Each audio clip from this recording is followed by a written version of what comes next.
Welcome to the Gavel. I'm Linda Akibe. It was a quiet week in the National Assembly with not much going on as federal lawmakers in the Senate and the House of Representatives did not resume plenary as planned. Now, lawmakers were supposed to resume plenary on July 21st, but the resumption date was postponed to July 28th. PDP lawmakers in the House of Representatives are not happy about the postponement of the resumption, saying that this is because of the leadership crisis among APC lawmakers in the National Assembly. A sparsely filled lobby in the National Assembly, an indicator that federal lawmakers are not sitting as scheduled. The National Assembly was built to resume on Tuesday, July 21st. But the date has been shifted to July 28th. The leadership of the National Assembly gave no reason for the postponement of the resumption date. The postponement of the resumption date may not be unconnected with the leadership crisis in the ruling All Progressives Congress in the National Assembly. The emergence of the principal officers in both chambers against the party's wishes is still a hard pill for some members to swallow. The world watched in shock at a free-for-all in the lower chamber over who gets what position. In the House of Representatives, the Speaker's camp is still insisting that the principle of federal character be implemented in the choice of the remaining principal officers. But the other camp is accusing the Speaker of hypocrisy. The PDP lawmakers in the House of Representatives who have been observing the crisis are not amused. Today was supposed to be our resumption day. But unfortunately, the resumption date again has been shifted to on the 28th. This development is clearly in respect of the inadequacy, or rather the crisis, within the PDP or the APC leadership. My apology. Purely because of the crisis within the APC leadership. It is very, very unfortunate because, as you have seen, Nigerians elected us to come into this great chamber to legislate on their behalf. Directly or indirectly, these have had a very negative impact on the business of governance.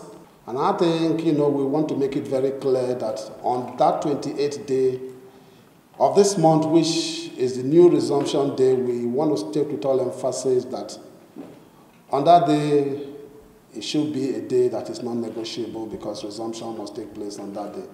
We are ready to work. We were elected to come and legislate for our people. And there are a lot of issues that have started having some level of negative impact, even in the society.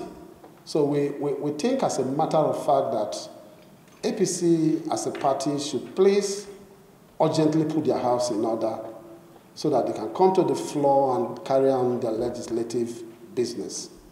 Clearly, as you can see, we have some very, very straight examples, like states in Benue State, whereby their own interests, even because they are there as a minority party, they have taken over the Speaker and the Deputy Speaker of the House. PDP as a party has not even complained. They didn't even stop there. They even break parliamentary practices and ethos and took, the majority leader when they are even in minority, which is very, very embarrassing. And I think, things of this nature should stop because it is not in the interest of our democratic system. That is actually a setback because we are determined to work for the interest of this country, legislate, make good laws for good governance. And so when we are just like idle, of course you know that nobody will be happy because of our determination as a party to make very good and constructive, sustainable criticism towards ensuring that Nigerian government is stabilized and good. We feel that it's wrong, and we believe that, as appealed by our leader, that the APC should call it out to order. The PDP lawmakers say they are dismayed by the arrest of former President Jonathan's chief security advisor. There are also the issues that border us on the chief security officer to our former president. We are clearly told that he has been detained, and nobody have actually stated the reason why he has been detained. The main fundamentals, like we have stated very clearly, that we will not encourage any form of illegality. But every agency must work within the confines of its responsibility. If care is not taken, we may end up, creating a scenario that may bring in some great level of dictatorship. Representative Leo Ogo further said PDP lawmakers in the House of Representatives are disappointed with President Buhari for not going to the U.S. with any federal lawmaker, bearing in mind that the president is scheduled to visit the U.S. Congress.